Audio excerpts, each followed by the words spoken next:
نحمد اللہ العلی العظیم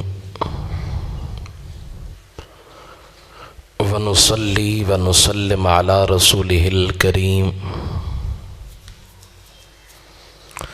اما بعد فاعوذ باللہ من الشیطان الرجیم بسم اللہ الرحمن الرحیم اذ تصعدون ولا تلوون على احد والرسول يدعوكم في اخراكم فأصابكم غما بغم لكي لا تحزنوا على ما فاتكم ولا ما أصابكم إلى آخره. قال الإمام البخاری رحمۃ اللہ علیہ فی الصحیح البخاری قال رجل للنبی صلی اللہ تعالی علیہ وآلہ وسلم ارأیت ان قتلت این انا قال فی الجنہ فألقى تمرات في يده فقاتل ثم قتل. كان منهم مصعب بن عمير رضي الله تعالى عنه قتل يوم أحد لم يترك إلا نمرة فكنا إذا غطينا بها رأسه خرجت رجلاه وإذا غطي بها رجلاه خرج رأسه. عن انس بن مالک رضی اللہ تعالی عنہ ان عمه غاب عن بدر فقال غبت عن اول قتال النبي صلی اللہ علیہ وآلہ وسلم لئن اشهدني الله مع النبي صلی اللہ علیہ وآلہ وسلم ليرين الله ما اجد فلقي يوم احد فهزم الناس فقال اللهم انی اعتذر الیک مما صنع هؤلاء فتقدم سیفه فلقی سعد بن معاذ فقال یا سعد این انت انی اجد ریح الجنہ دون احد الى آخره او کما قال الامام البخاری فی صحیح البخاری رحمۃ اللہ علیہ. صدق اللہ العظیم وصدق رسولہ النبی الکریم الامین ونحن علی ذالک لمن الشاہدین والشاکرین والحمد للہ رب العالمین. ان اللہ وملائکتہ یصلون علی النبی یا ایھا الذین آمنوا صلوا علیہ وسلموا تسلیما. تمام احباب پڑھ لیں الصلاۃ والسلام علیک یا سیدی یا رسول اللہ، الصلاۃ والسلام علیک یا سیدی یا حبیب اللہ وعلی آلک و اصحابک و اہل بیتک یا سیدی یا راحت العاشقین. کیونکہ ربیع الثانی 11ویں شریف کی محافل تواتر کے ساتھ کثرت کے ساتھ ہو رہی ہے، تو آج ہمارا موضوع جو ہے وہ صحابہ کرام کی قربانیاں اور حضور کے ساتھ ان کی محبت کے انداز، اس موضوع پر میں نے گفتگو کرنی ہے. اور یہ امیر المجاہدین کی وفات کے بعد یہ ہمارا تیسرا جمعۃ المبارک ہے کہ اسلام کے اندر لازوال قربانیاں جو صحابہ نے دی وہ کائنات میں کسی نے نہیں دی. ہم انہی کو لے کر آگے چلیں گے، لیکن غوث اعظم رضی اللہ تعالیٰ عنہ کی بارگاہ میں عقیدت کا اظہار کرنے کے لیے میں چند مصرعے پیش کرتا ہوں، آپ بھی میرے ساتھ شامل ہو جائیں. آئیں سرکار غوث العالمین کی بارگاہ میں عرض کرتے ہیں.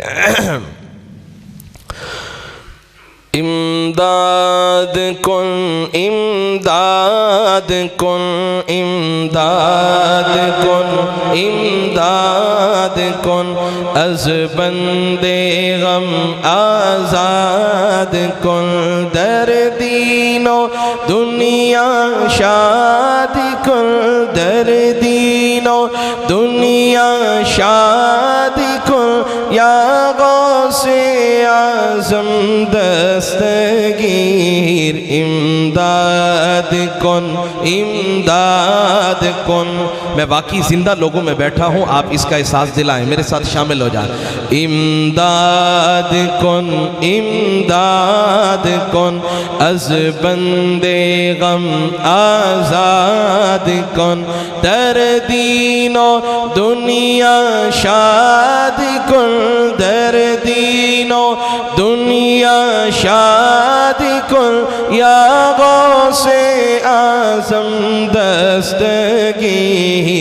امداد کن امداد کن اسیروں کے مشکل کشا غوث اعظم، اسیروں کے مشکل کشا غوث اعظم، اسیروں کے مشکل کشا غوث اعظم، فقیروں کے حاجت روا غوث اعظم، امداد کن امداد کن از رنج و غم آزاد کن، در دین و دنیا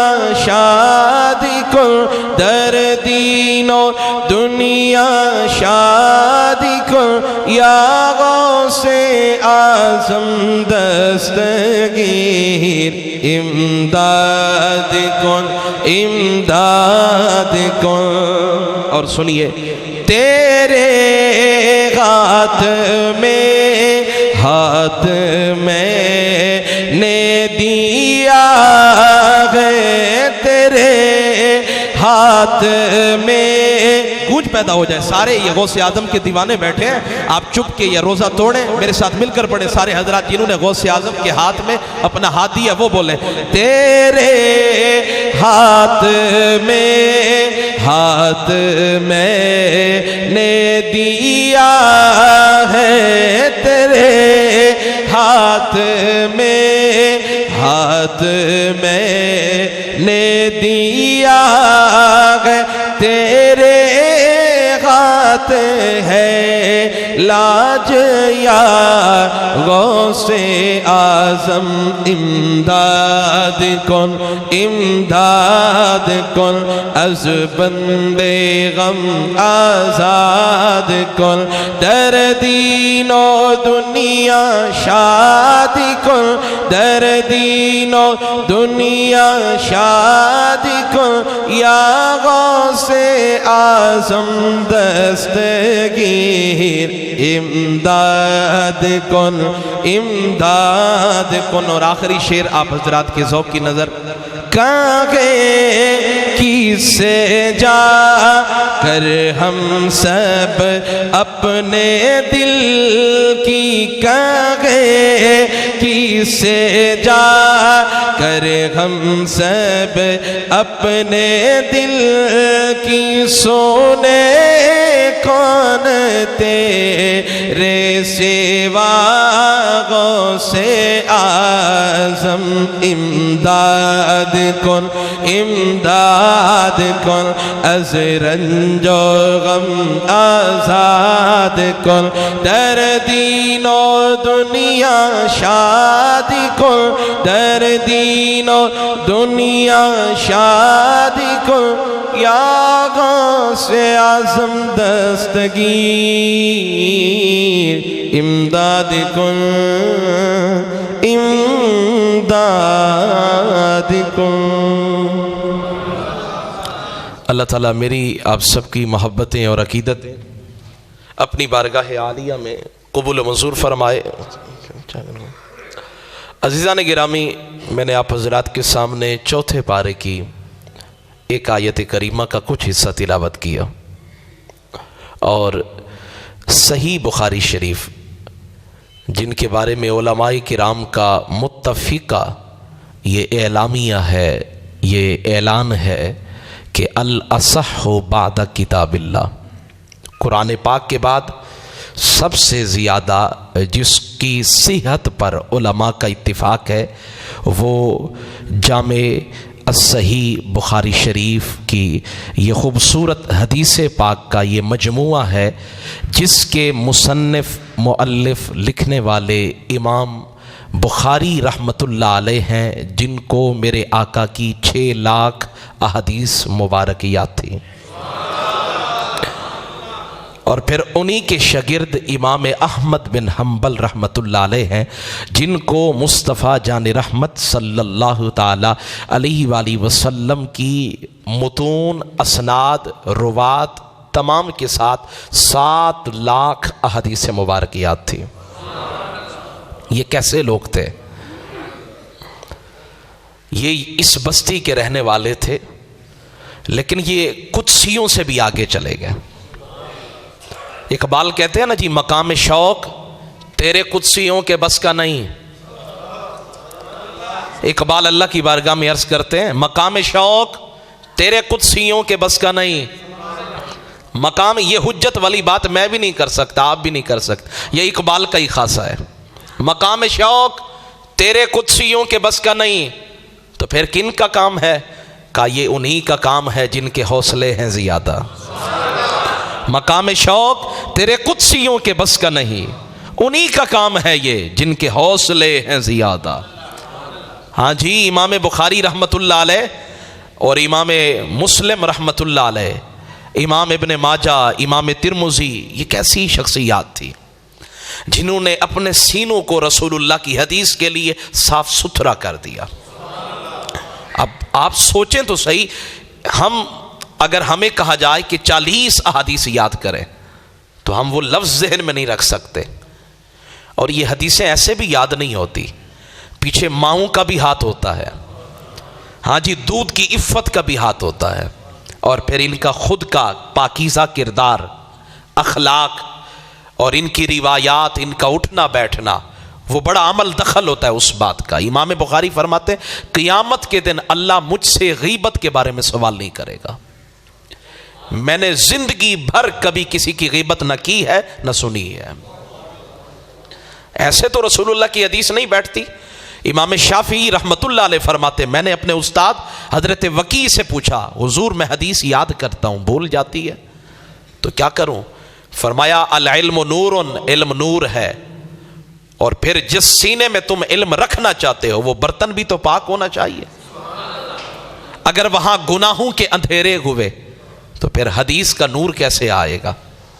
حدیث کا نور لانا چاہتے ہو تو پھر ظاہر بھی تمہارا پاک ہونا چاہیے، باطن بھی تمہارا پاک ہونا چاہیے۔ اور یہ قدسیوں کی جماعت تھی جنہوں نے رسول اللہ صلی اللہ علیہ وسلم کی حدیث کے لفظ کی پہرے داری کی ہے، چوکے داری کی ہے۔ اور امام بخاری رحمت اللہ علیہ نے کئی سال تک، سینکڑوں سال تک خشک بغیر سالن کے روٹی مبارک کے نوالے بنا کر تناول فرمائے، حتیٰ کہ حکیموں نے کہا کہ آپ کی اندر کی رگیں خشک ہو گئی ہیں۔ حالانکہ بہت بڑے تاجر تھے، بہت بڑے کاروباری تھے، لیکن خود کا یہ فقر کا یہ شان تھا، فقر کی یہ امتیازی شان تھی کہ بغیر سالن کے کئی سالوں تک کھانا تناول فرمایا۔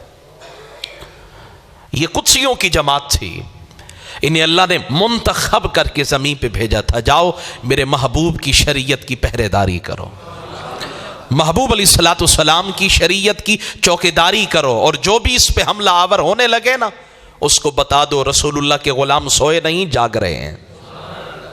اور یہ لاکھوں حدیثیں امام بخاری جب حدیث لکھنے لگتے حرم مکہ میں بیٹھ کر تو پہلے وضو فرماتے، غسل کرتے، صاف ستھرا لباس زیب تن فرماتے، اور پھر 2 رکعات ادا کرتے، اور پھر رسول اللہ صلی اللہ تعالی علیہ وآلہ وسلم سے مؤید حدیث لکھا کرتے، یعنی حضور فرماتے یہ میری حدیث ہے تو پھر لکھا کرتے، اور یوں سینکڑوں احادیث مبارک، ہزاروں احادیث مبارک صحیح بخاری کی صورت میں امت کو دے کر گئے۔ تو پھر میرا اور آپ کا حق کیا بنتا ہے کہ ہمارا تعلق ان کتب حدیث کے ساتھ ہونا چاہیے۔ اسلاف شناسی ہمارے اندر مفقود ہو گئی ہے، ہمیں یورپ کی تہذیب کی کہانیاں تو یاد ہوتی ہیں، ہمیں جنگ عظیم کی کہانیاں یاد ہوتی ہیں، ہمیں ہٹلر کی وہ ظلم کی داستانیں تو یاد ہوتی ہیں، لیکن وہ رسول اللہ کے قدسی غلام جنہوں نے بحر و بر کے اندر رسول اللہ کی عزت کے جھنڈے نصب کیے تھے، ان کی محنتوں کو بھول گئے۔ بدر کی داستانیں بھی ہمیں یاد ہونی چاہیے، احد کے وہ خونی منظر جہاں صحابہ کرام، وہ صحابہ جنہوں نے اپنی جانوں کے نذرانے پیش کیے، ان کی محنتوں کو بھی سلام کرنا چاہیے۔ میں آج اس منبر پر بیٹھ کر آپ کو یہ بتانا چاہتا ہوں، محبت جو ہم کرتے ہیں یہ صرف لفظ محبت ہے، اور اس محبت کی گہرائی تک نہ میں اترا ہوں نہ آپ اترے ہیں۔ اگر سوکھے وقت میں کوئی محبت کرتا ہے تو یہ کون سا کمال ہے؟ آسانی کے مراحل کے اندر تو ہر ایک شخص کہتا ہے کہ مجھے آپ سے محبت ہے، مجھے آپ سے محبت ہے، لیکن محبت کا امتحان تب ہوتا ہے جب جان شکنجے میں ہوتی ہے، جب انسان مشقت میں پڑ جاتا ہے اور انسان کے لیے نکلنے کا کوئی راستہ سجھائی نہیں دیتا، راستہ نظر نہیں آتا، اور پھر اس وقت دوست محبت کرنے والا آ کر سہارا بن کر کھڑا ہو جاتا ہے، وہ کہتا ہے جان لگا دوں گا لیکن تمہارے اوپر مشکل نہیں آنے دوں گا۔ اس کو کہتے ہیں محبت۔ نہ وہ میرے پاس وہ محبت ہے، میرا دامن خالی ہے، نہ وہ محبت آپ کے پاس ہے، آپ کا دامن بھی خالی ہے۔ یہ محبت رسول کی ہے حقیقی معنوں کے اندر تو مصطفیٰ کے وہ قدسی غلام وہ صحابہ تھے جنہوں نے محبت کو بھی ورطہ حیرت میں ڈال دیا کہ اصل میں صحابہ محبت یہ کر رہے ہیں۔ محبت بھی حیرت زدہ تھی کہ ہاں یہ محبت ہے۔ وہ جب حضرت یوسف علیہ السلام کو دیکھا نا تو انگلیاں کٹوا بیٹھی اور اپنی جھولیاں خون سے بھر بیٹھی، لیکن درد کا احساس تک نہ ہوا۔ کہا ما ھذا بشرا، یہ تو کوئی بشر ہی نہیں ہے، ان ھذا الا ملک کریم، یہ تو کوئی فرشتہ لگتا ہے۔ تو پھر کسی عاشق نے تڑپ کر مچل کر کہا حسن یوسف، اور ادھر محبوب خدا کا حسن، یہاں بھی تو کوئی ایسی مثال ملنی چاہیے۔ تو پھر بریلی کے تاجدار بول اٹھے، کہا حسن یوسف پہ کٹی مصر میں انگشت زنا، سر کٹاتے ہیں تیرے نام پہ مردان عرب۔ کہا وہاں کٹی ہے، کٹی میں اور کٹانے میں فرق ہے۔ کٹی ہے تو یہ بغیر اختیار کے کٹی ہیں، کٹنا میری انگلیوں پر اللہ نہ کرے کسی کے ہاتھ پر کچھ آ پڑے اور زخم لگ جائے تو زخم کا لگنا اور ہے، لگوانا اور ہے، کٹنا اور ہے، کٹوانا اور ہے۔ اعلیٰ حضرت کہتے ہیں حسن یوسف پہ کٹی، نہیں سمجھے میری بات، حسن یوسف پہ کٹی مصر میں انگشت زنا، سر کٹاتے ہیں، سر کٹاتے ہیں تیرے نام پہ مردان عرب۔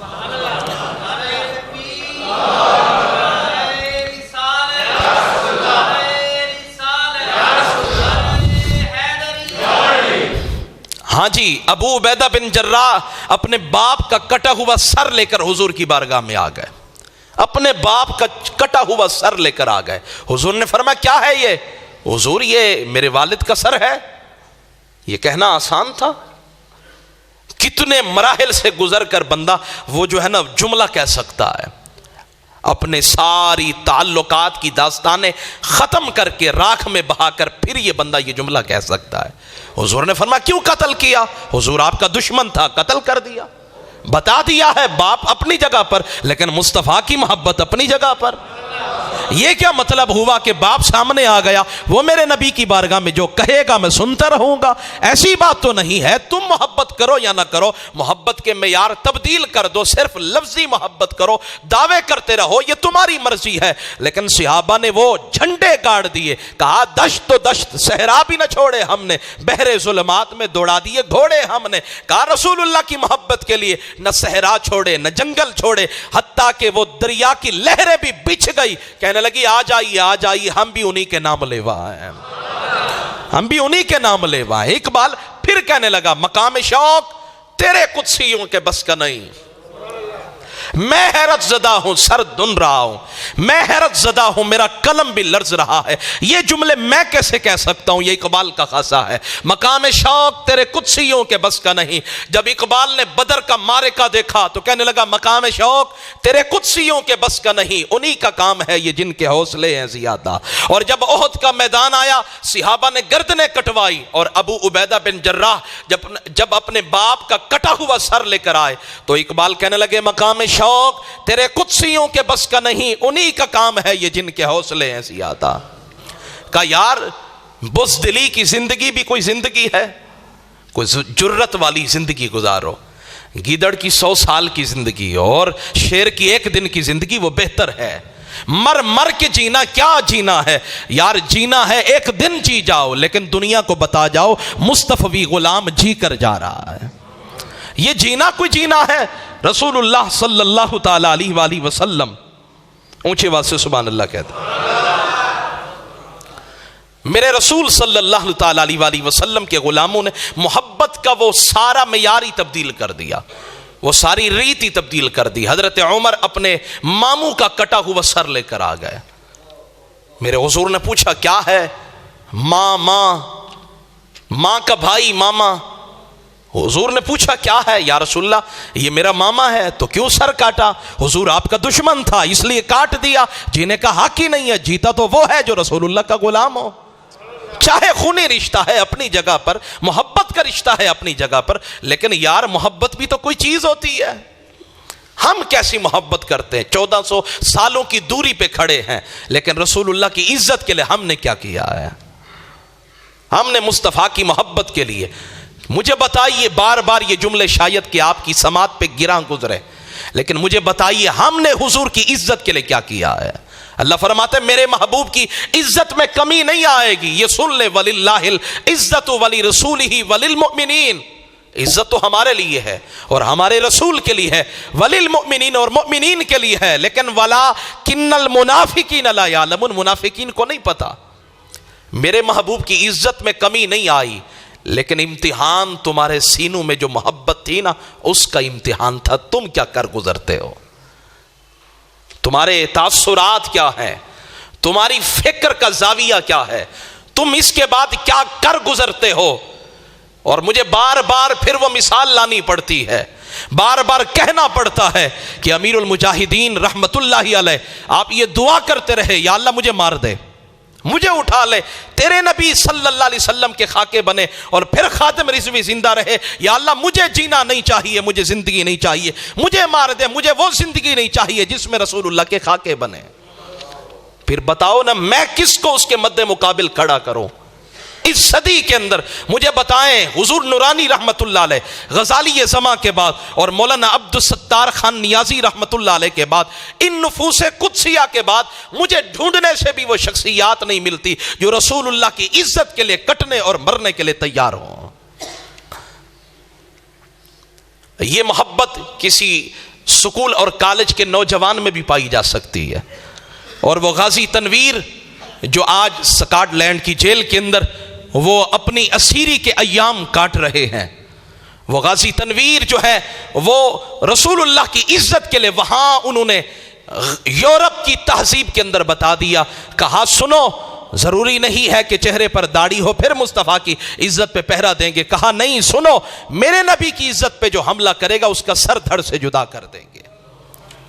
کروں تیرے نام پر جان فیدا، نہ بس ایک جہاں دو جہاں فیدا، دو جہاں سے بھی نہیں جی بھرا، کروں کیا کروڑوں جہاں نہیں۔ اور اگر آپ بیدار بیٹھے ہیں تو آؤ میں آپ کو احد کے میدان میں لے چلتا ہوں، صحیح بخاری کی روشنی کے اندر احد کے میدان میں چلتا ہوں۔ میرے حضور احد کے میدان میں موجود ہیں۔ ایک آپ جیسا بھلے معنی سے ایک شخص حضور کی بارگاہ میں آ گیا، کہنے لگا یا رسول اللہ ارأیت ان قتلت این انا۔ بڑا کمال کا جملہ ہے، حضور آپ کی اس بارے میں کیا رائے ہے؟ اگر میں آپ کے دشمنوں کے خلاف تلوار اٹھا